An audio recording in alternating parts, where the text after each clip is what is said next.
नमस्कार, मैं हूं पंकज श्रीवास्तव। राजनीति में आपका स्वागत है। राजनीति में आज बात प्रधानमंत्री मोदी के लद्दाख दौरे की। प्रधानमंत्री मोदी सीडीएस विपिन रावत के साथ लद्दाख पहुंचे और वहां नीमू में फॉरवर्ड पोस्ट पर गए, जहां उन्होंने सेना के जवानों को संबोधित किया। अपने संदेश में प्रधानमंत्री मोदी ने कहा कि दुनिया भारतीय सेना के शौर्य से परिचित है। पीएम ने कहा कि कमजोर शांति की पहल नहीं कर सकते, वीरता ही शांति की पूर्व शर्त है।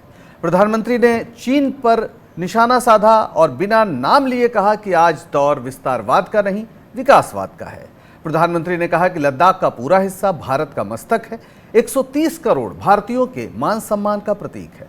सवाल यह है कि आखिर प्रधानमंत्री के अचानक लेह दौरे का संदेश क्या है, खास तौर पर जब पहले रक्षा मंत्री राजनाथ सिंह के वहां जाने की बात थी। अचानक लेह पहुंचकर प्रधानमंत्री ने देश और दुनिया को क्या संदेश दिया या क्या संदेश वे देना चाहते थे। राजनीति में आज इसी मुद्दे पर अगले आधे घंटे तक हम बात करेंगे। हमारे साथ चर्चा में शामिल हो रहे हैं कपिल काक, पूर्व air vice marshal, Hiren Kotkar जो आईडीएसए के स्कॉलर हैं, अनुज अत्रे कांग्रेस के नेता और अशोक ठाकुर भी जुड़ेंगे हमारे साथ, जुड़ चुके हैं बीजेपी के नेता। और इसके अलावा फोन पर रहेंगे हमारे साथ विदेश मामलों के जानकार प्रोफेसर एसडी मुनि। लेकिन चर्चा शुरू करने से पहले आपको सुनाते हैं लद्दाख में प्रधानमंत्री ने क्या कहा और प्रधानमंत्री पर क्या कहा हमारे विपक्ष ने। विस्तारवाद का युग समाप्त हो चुका है। ये युग विकासवाद का है। इतिहास गवाह है कि ऐसी ताकतें मिट गई हैं या मुड़ने के लिए मजबूर हो गई। चीन का नाम लेने से क्यों घबराते हैं? नाम न लेकर चीन को गलत मैसेज जाएगा, चीन हमें कमजोर समझेगा। प्रधानमंत्री को चाहिए था कि चीन का नाम लेकर सफाई के साथ बात करते और बताते कि अगर चीन हमारी धरती से वापस नहीं जाएगा तो हमारे अंदर ताकत है। प्रधानमंत्री के जाने से निश्चित रूप से सेना का मनोबल बढ़ेगा और ये बिल्कुल एक अच्छा और जरूरी कदम उन्होंने उठाया। तो प्रधानमंत्री के जाने से सेना का मनोबल बढ़ेगा, इसमें कोई शक नहीं है। लेकिन सवाल यह है कि प्रधानमंत्री ने आखिर चीन को दो टूक क्यों नहीं कहा कि वो हमारी जमीन से वापस जाए। विदेश मामलों के जानकार प्रोफेसर एसडी मुनि फोन पर हमारे साथ हैं, पहले उनसे बात कर लेते हैं। प्रोफेसर मुनि, आज जो प्रधानमंत्री ने भाषण दिया लद्दाख जाकर, वो कूटनीतिक लिहाज से कितना महत्व रखता है आपकी नजर में? महत्वपूर्ण है। एक तरह से चीन को ये संदेश है कि हम अपनी जमीन के बारे में कोई समझौता नहीं करेंगे। लद्दाख में उनकी आक्रामक नीति रही है, उसको हम अप्रूव नहीं करेंगे। ये संदेश उसमें जरूर है। और उसके साथ साथ जैसा आपके और लोगों ने कहा है, सेना का मनोबल उठाने की बात है। मैं ये भी जोड़ दूं कि पिछली बार जो प्रधानमंत्री का संदेश था, जिसमें उन्होंने कहा कि 1 इंच भी जमीन पे चीनी नहीं आए हैं और ना यहाँ बैठे हैं और ना यहाँ बैठे रहेंगे, उससे जो भी शक और संशय पैदा हुआ था, मेरे ख्याल से ये विजिट उसको दूर करने के लिए भी है। तो एक तरह से इसका संदेश भारतीय नागरिकों के लिए भी है कि प्रधानमंत्री किसी तरह से दूर नहीं है और वो चीन के आक्रामक रवैये का मुकाबला करेंगे। लेकिन हिरेन कोटकर साहब, आप ये बताइए कि जब प्रधानमंत्री ने एक तरफ ये कहा कि 1 इंच जमीन भी नहीं है चीन के पास, और आज जब उन्होंने चीन के विस्तारवाद को चिन्हित किया है, तो क्या ये दोनों बातें कॉन्ट्रडिक्टरी नहीं हैं? क्या ये सच्चाई नहीं है कि चीन ने जो स्टेटस को है उसमें तब्दीली कर दी है? देखिए, यहाँ सबसे पहली बात मैं आपको ये दुनिया, देश, पक्ष विपक्ष सबको ये खास पहले शुरुआत में यही बता देना चाहता हूँ कि जो सरहद पे गए थे वो नरेंद्र मोदी नहीं, प्रधानमंत्री गए थे। तो देश के प्रधानमंत्री जब हमारा प्रतिनिधित्व करते हैं तो उनके साथ सीडीएस और प्रधानमंत्री दोनों गए तो हौसला जरूर बढ़ा है। अब बात रही जो आप कह रहे हैं कि चीन का नाम क्यों नहीं लिया, विपक्ष ने कहा विपक्ष ने कहा चीन का नाम क्यों नहीं लिया, यहाँ बहुत सारी बातों में यहाँ कहीं ना कहीं प्रधानमंत्री आदि है इशारों इशारों में बात करने के। सबसे बड़ी बात यहाँ उभर कर सामने ये आती है कि ये न सिर्फ हौसला बढ़ाने का काम था जवानों का, बल्कि इससे अतिरिक्त अगर कहा जाए तो यहाँ प्रधानमंत्री के जाने से ये देश में ही नहीं विदेशों में भी एक बहुत मजबूत संदेश आ गया है। और वो संदेश ये है कि हम इस मामले में कोई प्रकार की मध्यस्थी भी नहीं चाहते। जिस तरह से कहीं भी विवाद होता है तो विवाद में हमें मध्यस्थी की ऑफर की जाती है, खास करके अमेरिका की तरफ से जी, लेकिन अमेरिका की कोई मध्यस्थी न स्वीकार करने का भी यहाँ पर एक मजबूत संदेश प्रधानमंत्री ने दिया है। ठीक है, यानी प्रधानमंत्री ने एक मजबूत संदेश दिया है। कपिल काग साहब हमारे साथ हैं, पूर्व एयर वाइस मार्शल, जाहिर है शिखर पर रहे हैं सेना के और भारतीय सेना की, वायुसेना की 40 साल तक सेवा की। कपिल काग साहब, आप कैसे देखते हैं प्रधानमंत्री का जाना? उनका भाषण निसंदेह बहुत हौसला बढ़ाने वाला है, लेकिन यथास्थिति जो है वो उस पर कोई सीधी चोट होती दिख नहीं रही है। चीन अपने कदम पीछे नहीं खींच रहा, ये भी एक हकीकत है। तो क्या ये दो हकीकत एक दूसरे के विरोध में आपको खड़ी नजर नहीं आती? नहीं, मैं अपने मित्रों के साथ सहमत हूं जो कुछ भी उन्होंने बोला है इसके बारे में। अचानक उनका लद्दाख का दौरा करना, और वो भी जब रक्षा मंत्री वहां जा रहे थे तो उसको डिस्प्लेस करके प्रधानमंत्री खुद गए, ये एक तरह से दिखाता कि ये प्रधानमंत्री की पर्सनैलिटी के हिसाब से है कि जो कुछ भी करते हैं अचानक तौर पे करते हैं। ये मेरा पहला मुद्दा है। दूसरा जो है कि मनोबल में तो मेरे ख्याल में कोई नागरिक हिंदुस्तान में नहीं होगा जो ये नहीं मानेगा कि उनके जाने से मनोबल में बहुत ही उभरती मनोबल रहेगी, बहुत ऊपर जाएगी, और खास करके जब प्रधानमंत्री खुद जाते हैं। तीसरी बात ये है कि इसमें मल्टीपल तरीके के संदेश हैं। एक तो अब देश के लिए जो प्रधानमंत्री की छवि है, स्ट्रॉन्ग मैन छवि है। देखिए, स्ट्रॉन्ग मैन अब लद्दाख नीमू में गए हैं, अपने देशवासियों को उनका मनोबल उठाते हैं, और दूसरी बात उनको और हौसला बढ़ाते हैं कि अगर स्थिति नाकाबू रही, ना संयम से बाहर गई, तो आपको वही दिखाना है जो अभी तक करते आ रहे हैं। संदेश विश्व को भी गया है कि देखिए, वी मीन बिजनेस। जो चीन ने किया है उसको वापस करना है, वापस जाना है, इंट्रूजन न्यूट्रलाइज करनी है। तो ये तो सब सकारात्मक मुद्दे हैं जिन पे मैं आपके लिए प्रक्रिया कर सकता हूं, मगर एक या दो चीजें जो इस पे मुझे नहीं लगी वो उचित थी। एक तो ये कि प्रधानमंत्री ने रक्षा मंत्री के दौरे को कैंसिल क्यों करवाया? क्या फर्क पड़ता वो 10 दिन के बाद जाते? क्योंकि इसमें क्या होता है कि छवि जो है हमारे रक्षा मंत्री की, फौज अपनी, अगर जो सैनिकी फौजी है वहां पे, वो क्या जानता है? एक तो जानता है मेरा फौज का चीफ है, मेरी पलटन का चीफ है। मेरे ख्याल में दर्शकों को ये बताने की जरूरत बहुत ही ज्यादा है कि जो भी सैनिक वहां पे है, जब वो लड़ता है, जो अपनी जान देता है, हाँ हिंदुस्तान के लिए जाता है, पर पहले वो पलटन के लिए जान देता है। पलटन, वो पलटन की बात पे करता है, उसके बाद अपनी सेना पे, वायुसेना हो, नौसेना हो, या उसके बाद भारत।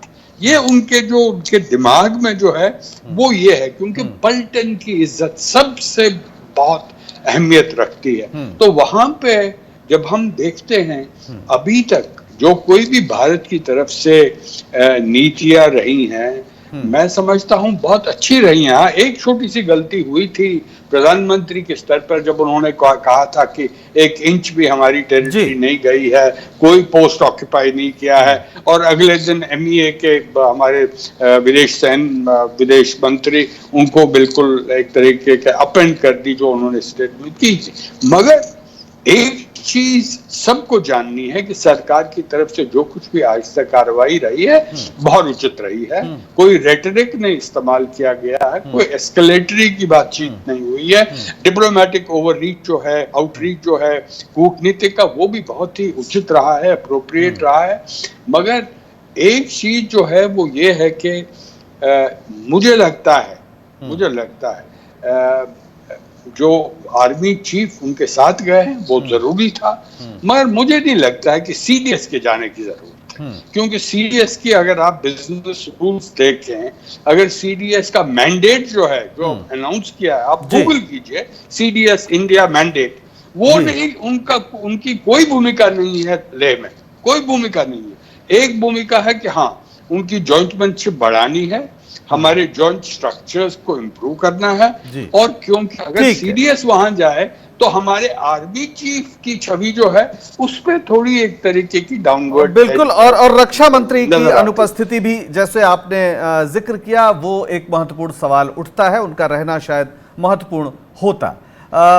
अशोक ठाकुर, अगर वो आप किस लिए जाएंगे? अगर रक्षा मंत्री अब जाते हैं, हाँ, तो कोई अब कोई मतलब नहीं रह गया।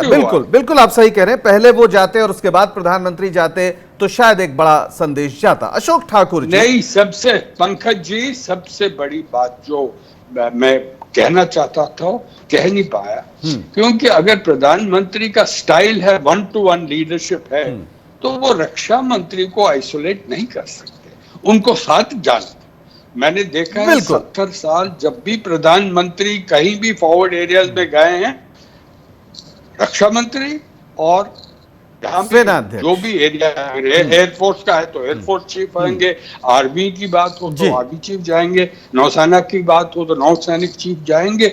मगर ये जो मैं ये कहने की बहुत ही आवश्यकता है, माफ कीजिएगा, एक 10 सेकंड लूंगा, क्योंकि हमारी सेना जो है हिरार्की है, उनमें प्रोसीजर्स हैं, जो प्रणालियां हैं, सिस्टम्स हैं, मेरे ख्याल में उनको रिस्पेक्ट करना प्रधानमंत्री का और शायद पूर्व जो हमारे राष्ट्रीय सुरक्षा सलाहकार M.K. नारायणन हैं, उन्होंने अभी एक लेख भी लिखा है जिसमें कहा है कि जो हमारे ट्रेडिशनल पूरे तौर तरीके थे उनको हटाकर, उनको दरकिनार करके जो समिट डिप्लोमेसी शुरू हुई है उससे हमें नुकसान हुआ है, तो वो भी हमें ध्यान में रखना चाहिए। अशोक ठाकुर जी, ये बात सही है कि प्रधानमंत्री गए और उससे सबका मनोबल बढ़ा, पूरे देश ने उनके भाषण को सुना, जवानों ने सुना, सच्चाई है। लेकिन दूसरी सच्चाई ये है कि जो स्टेटस को है वो बदल गया है। जो हमारी लाइन ऑफ एक्चुअल कंट्रोल थी, जो पहले हम फिंगर 8 तक भारतीय जवान जाते थे गश्त करने, अब वो नहीं जा सकते। अब वो फिंगर 4 और 5 के बीच चीन ने अपने परमानेंट स्ट्रक्चर बना लिए हैं, तो उनको हटाने की कोई बात समझ में नहीं आई। भारतीय सेना के शौर्य के प्रति किसी को कोई संदेह नहीं है, लेकिन उस शौर्य के लिए कोई प्लान ऑफ एक्शन तो दिखता नहीं है। अशोक जी, देखिए, प्रधानमंत्री जी का लद्दाख में जाना ये अपने आप में बहुत बड़ा संदेश है, और जैसा कि चीन की प्रतिक्रिया आई है तो इस बात का अंदाजा लगाया जा सकता है कि चीन के ऊपर भारी दबाव बना है और हमारी सेनाओं का मनोबल बढ़ा है। जहां तक आपने सवाल उठाया कि फिंगर 4 और 8 की आपने बात करी है, तो मैं आपको बता दूं कि अभी हमारे और चीन के बीच में जो डिस्प्यूट है, तो अगर हम 1-2 फिंगर्स 4 या उसके आसपास अगर हम नहीं जा रहे हैं, तो हम भी चीन की किसी सैनिक को इधर नहीं आने दे रहे हैं। वो जो एक कॉमन एरिया या डिस्प्यूटेड एरिया है, उसके अंदर जो कॉन्फ्लिक्ट्स हैं वो सेना, उस पर बातचीत चल रही है और काफ़ी हद तक उसमें जो है प्रगति हुई है। मुझे पूरी उम्मीद है कि जो 5 मई से पहले का स्टेटस है, जो भारत की मांग भी है, वो मान ली जाएगी। और आज के जो प्रधानमंत्री के दौरे के बाद निश्चित तौर पर जो है वो सेना का मनोबल बढ़ेगा। उसमें कोई डिस्प्यूट नहीं है। असली बात यह है कि चीन वहां से कैसे पीछे जाए। प्रोफेसर एस डी मुनि फोन पे हमारे साथ हैं, हम थोड़ा उनको वक्त देना चाहेंगे। प्रोफेसर मुनि, अभी जो स्थिति है, क्या आपको लगता है कि चीन जिस तरह से बात भी कर रहा है, लेकिन उसने अपनी पोजीशन को, एलएसी को एक तरह से चेंज कर दिया है, अब क्या आप सिर्फ ऐसे भाषणों से या कुछ मोबाइल के ऐप को आप उनको जो है अगर आप हटा देते हैं, तो क्या इससे वो उस पुरानी स्थिति में जाने को तैयार होगा? मैं नहीं समझता हूं कि चीन आसानी से वहां से हटेगा। कि एक पुराने डॉक्यूमेंट्स भी कुछ निकले हैं जिसमें 59 में चीन ने बाकायदा अपनी एक लाइन ऑफ कंट्रोल की एक्सेस वगैरह बताई हुई है, और उस हिसाब से आपके यहाँ कुछ मीडिया ने भी कहा कि उस हिसाब से भी कम से कम आधा किलोमीटर चीनी उसको लांग के आगे आ गए। तो जो उनकी अपनी लाइन ऑफ कंट्रोल थी उसको उन्होंने तोड़ा है, और जानबूझ के इसलिए तोड़ा है कि वो अपनी लाइन ऑफ कंट्रोल को आगे बढ़ाना चाहते हैं। दूसरी बात, लद्दाख उनके लिए सामरिक दृष्टिकोण से बहुत महत्वपूर्ण है, चाहे वो पाकिस्तान से उनका लिंक हो, चाहे काराकोरम हाईवे की बात हो, कुंजरेब पास की बात हो, कुंजरेब हाईवे की बात हो, तो इन सब को लेकर वो आसानी से यहाँ से जाने वाले नहीं है। और इसीलिए मैं समझता हूँ ये भी एक बड़ा कारण है क्यों प्रधानमंत्री ने ये सोचा कि वो खुद जाएं ताकि चीन के ऊपर दबाव पड़े। और ये बात काक साहब की बिल्कुल सही है कि अच्छा होता रक्षा मंत्री भी उनके साथ होते। ये प्रधानमंत्री की पुरानी आदत है, जब वो बाहर भी अमेरिका वगैरह जाते थे तो सुषमा स्वराज को साथ नहीं ले जाते, विदेश मंत्री साथ में होना चाहिए। तो इसी तरह से यहाँ पर ऐसे मामले में डिफेंस मिनिस्टर होना चाहिए। लेकिन ये यहाँ विजिट कर लेने से सिर्फ चीन पे दबाव पड़ेगा, चीन को ये समझ में आएगा कि हिंदुस्तान सीरियस है और किसी तरह से वो फुसलाकर या दबाकर या डराकर हिंदुस्तान को पीछे नहीं हटा सकते। ये बात उनको समझ आएगी जी। चीन उसकी वजह से सिर्फ अपने इरादों से हट जाएगा, इसके बारे में I keep my fingers crossed. बिल्कुल, शायद इससे चीन पर बहुत असर तत्काल तो नहीं पड़ेगा, ये जरूर है भारत का संकल्प सामने आया है। हम समय नहीं दे पाए, कांग्रेस के हमारे अत्रे जी हमारे साथ हैं, उनसे भी हम पूछ लेते हैं। अनुज अत्रे जी, माफ करिएगा, अभी हम आपके पास देर से आ रहे हैं, लेकिन आपकी एक छोटी सी टिप्पणी लेंगे और फिर ब्रेक के बाद आएंगे तो विस्तार से बात करेंगे आपसे। क्या कहेंगे आज आप प्रधानमंत्री के दौरे को? देखिए पंकज जी, पहले तो बार बार ये बात इस तरह से पेश की जा रही है कि प्रधानमंत्री जी आज लद्दाख का दौरा किया है। सबसे पहला तो मैं स्पष्ट कर दूं, प्रधानमंत्री जी लद्दाख नहीं गए, लेह होकर के आए। लद्दाख तो वो गए ही नहीं। लद्दाख के अगर पूर्वी लद्दाख वो चाहते तो वहां पर उनको दिखाई दे जाता कि किस प्रकार से चाइना ने जो है हमारी गलवान घाटी के जो है पेट्रोलिंग पॉइंट में जो कैसे उन्होंने जो है अतिक्रमण करके और जगह कब्जाई है, जिसको प्रधानमंत्री जी ने सिरे से नकार दिया था। और उसको लेकर के देश में बहुत बड़ा एक कहीं ना कहीं कंफ्यूजन की स्थिति बनी है कि देश के प्रधानमंत्री जी ने कह दिया था 23 जून को कि चाइना की सेना हमारे यहाँ आई नहीं है, जबकि जो है ये जो 15 और 16 जून को जो जिस प्रकार से हमारे 20 जवानों की शहादत हुई है और उसको जो है लगातार छुपाया गया, और बाद में फिर जो है हमारे जो है अब सेना प्रमुख भी बोलते हैं कि उन्होंने कब्जा किया है, रक्षा मंत्री भी बोलते हैं कि हमारी टेरिटरी में आ गए, और प्रधानमंत्री जी स्पष्ट नहीं करते हैं। तो ये चीज जो है देश की जनता के सामने गुमराह नहीं करना चाहिए। इतना गंभीर मसला है, इतना गंभीर मामला है, और प्रधानमंत्री जी आज भी जब लेह होकर के आए हैं और चाइना से इतना बड़ा संकट हमारा चल रहा है, युद्ध के मुहाने पर हम बिल्कुल खड़े हुए हैं, एक बार भी चाइना का नाम नहीं लेकर के उनको बोलते। आप घुमा फिरा करके अदल बदल से जो है बात बोलते हैं, आखिर क्यों? जब आमने सामने हमारी सेनाएं दोनों तैयार खड़ी हैं, युद्ध की बिल्कुल किसी भी क्षण छिड़ जाने की स्थिति बनी हुई है, तो आज भी हम क्यों घबरा रहे हैं चाइना से? क्या आज प्रधानमंत्री जी क्या अपने आप को जो कमजोर देश को जो है मान करके चल रहे हैं, या हमारी सेना को कमजोर आकर करके चल रहे हैं? आज हम चाइना से किसी भी चीज में कमजोर नहीं है। आज ये 1962 वाला भारत नहीं है कि जब हमारे चाइना की फौज में और हमारी फौज में जमीन आसमान का अंतर होता था। इन 58 सालों में इस अंतर को हमारी पूर्ववर्ती सरकारों ने बहुत घटा दिया है। आज चाइना अगर जो है तीसरे नंबर पर है अपनी मिलिट्री ताकत के हिसाब से, तो हम उसके साथ साथ चौथे नंबर पर, हम बहुत दूर नहीं है चाइना से। अगर चाइना की एयरक्राफ्ट के मामले में चाइना भी अगर सेकंड नंबर पे है तो हम थर्ड नंबर पर है। तो हम बिल्कुल उनके साथ बराबरी की हक में लड़ रहे हैं। अगर आज युद्ध होता है तो हम चाइना से किसी भी स्थिति में कमजोर नहीं है, तो हम क्यों नहीं चाइना को सीधे तौर पर धमकी देते हैं? ठीक है, ये एक सवाल है कि चीन का नाम सीधे लेकर और चीन की आंख में आंख डालकर ये क्यों नहीं कहा जा रहा है कि आप वापस जाइए। बहरहाल कूटनीतिक मोर्चे पर शायद ऐसा होता भी नहीं है, पीछे बहुत सी बातें होती हैं जिसे हम ट्रैक टू डिप्लोमेसी कहते हैं। बहरहाल एक छोटे से ब्रेक के बाद हाजिर होंगे, बने रहिए राजनीति में हमारे साथ।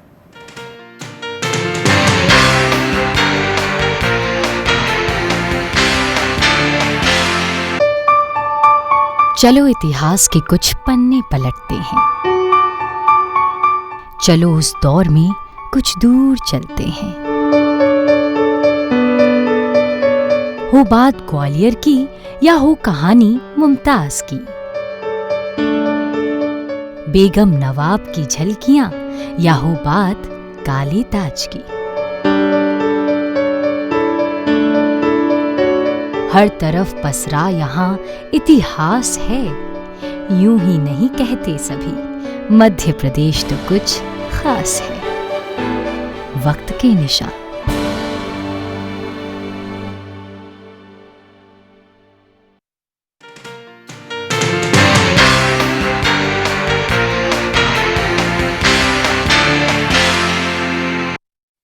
ब्रेक के बाद एक बार फिर राजनीति में आपका स्वागत है। हम आज बात कर रहे हैं प्रधानमंत्री के लेह दौरे की, वहां उनके संबोधन की और चीन को इशारों इशारों में दी गई उनकी चेतावनी की। और सवाल यही है कि इससे पूरे हालात पर क्या फर्क पड़ेगा। हिरेन कोटक जी, आप ये बताएं कि जिस सवाल को अभी ब्रेक के पहले चर्चा हो रही थी और कई स्तर से बात आई कि रक्षा मंत्री को जाना चाहिए था पहले या रक्षा मंत्री को साथ होना चाहिए था, वो कितना महत्वपूर्ण आप मानते हैं? और दूसरा, जिस तरह से बातचीत हुई है, क्या आज जो प्रधानमंत्री का भाषण है उससे हम पर तो असर पड़ेगा, भारतीयों पर असर पड़ेगा, जवानों का हौसला बुलंद होगा, लेकिन चीन पर कितना असर पड़ेगा? आपका क्या आकलन है? देखिए, चीन पर तो चीन का नाम लेकर भी असर नहीं पड़ता, ये हमने देखा है। तो जब नाम ही न ले आप तो कितना असर पड़ेगा ये तो आप खुद ही समझ सकते हैं और सब दर्शक भी समझ सकते हैं। और सबसे बड़ी बात यहाँ जो कांग्रेस ने कही, कांग्रेस के मेरे मित्र ने जो कही, वो बहुत ही सटीक है कि जहां जहां फॉरवर्ड फ्रंट पे खास करके जाएंगे, कपिल काक जी ने भी कहा कि मोर्चे पर अगर आप जा रहे हो, आप सरहद पे जा रहे हो, रक्षा मंत्री ही साथ में नहीं है। प्रधानमंत्री की जो बरसों से आदत है, जब विदेश के दौरे पर जाते थे 2014 के बाद उन्होंने 5 साल तक बहुत सारे दौरे किए, विदेश मंत्री को ही साथ नहीं ले जाते।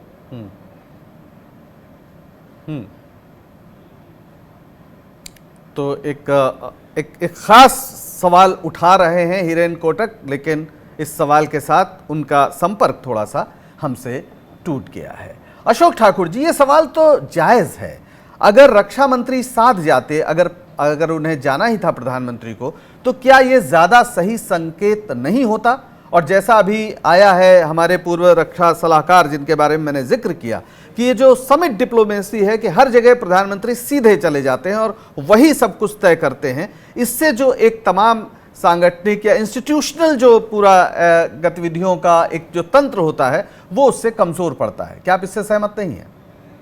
जाहिर है नहीं होंगे। नहीं, देखिए, जहां तक अभी लद्दाख में प्रधानमंत्री गए हैं तो वहां पर रक्षा मंत्री जी का प्रस्तावित दौरा था पहले से, लेकिन अचानक प्रधानमंत्री जी का जाना तय हुआ और हमको शायद हमारे मित्र साथियों को भी इस बात का एहसास नहीं है कि प्रधानमंत्री के बाद नंबर 2 रक्षा मंत्री हैं। और लद्दाख या कोई भी ऐसी स्थान जो फ्रंट एरिया है, अगर प्रधानमंत्री जी वहाँ जा रहे हैं तो मुझे नहीं लगता कि रक्षा मंत्री जी को बीइंग ए नंबर 2 वहाँ जाना चाहिए।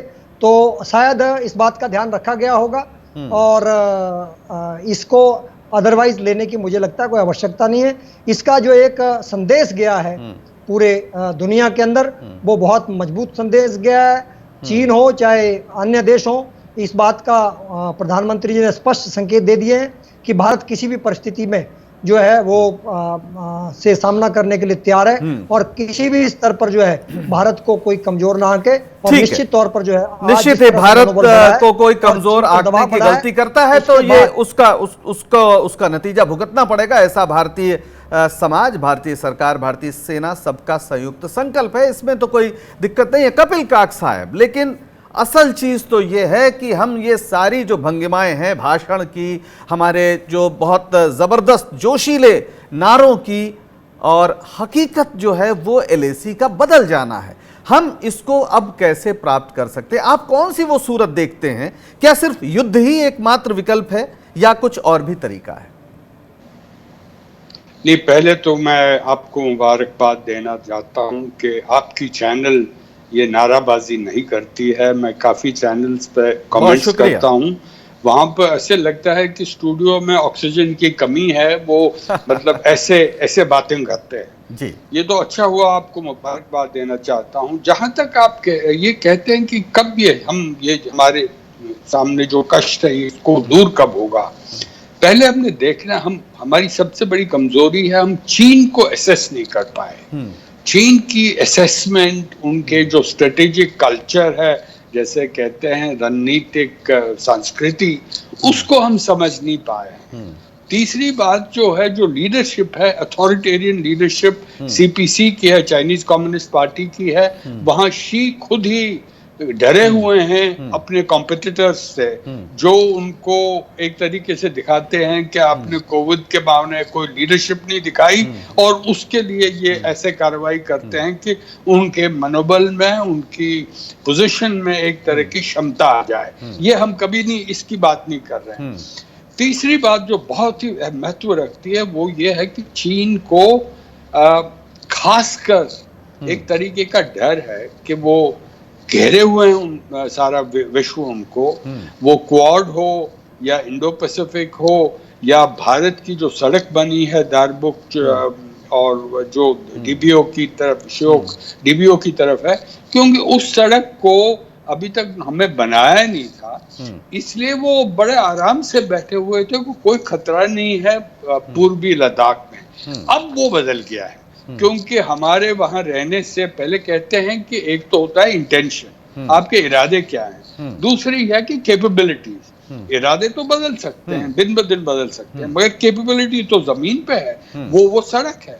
उस सड़क पे कोई भी लॉजिस्टिक, कोई भी साजो सामान लेके आप इंटरसेक्ट कर सकते हैं अक्साइचिन को। वो समझ, उससे वो डर रहा है, क्योंकि उनके सांस्कृतिक जो राजनीतिक संस्कृति है, उनको लगता है कि हथेली तिब्बत है, और तिब्बत से जो उंगलियां निकलती हैं वो लद्दाख है, नेपाल है, भूटान है, सिक्किम है और अरुणाचल प्रदेश है। ये उंगलियां हमारे कब्जे में होनी चाहिए। उनके दिलो दिमाग में बिल्कुल हर समय कम है कपिल काक साहब, इसलिए मैं एक 30 सेकंड में बता दूंगा कि जो भी हमने आज तक किया है ठीक, मैं उस पर कोई शक नहीं है।